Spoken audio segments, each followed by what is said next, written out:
Hello everyone. So today I'm going to show you how to edit or crop a image in Wix. So here as you can see I have opened a editor of Wix and here is the image and we are going to crop this image. So let's go. So here I click the crop button. As you can see you can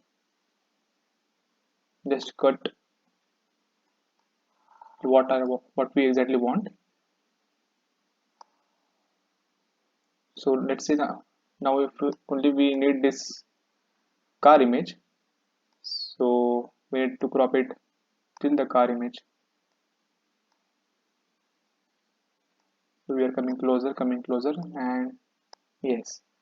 So now once you have done the image, once you have figured it out to what you exactly want, and exactly if you have pointed the image, then apply. So as you can see, it's done.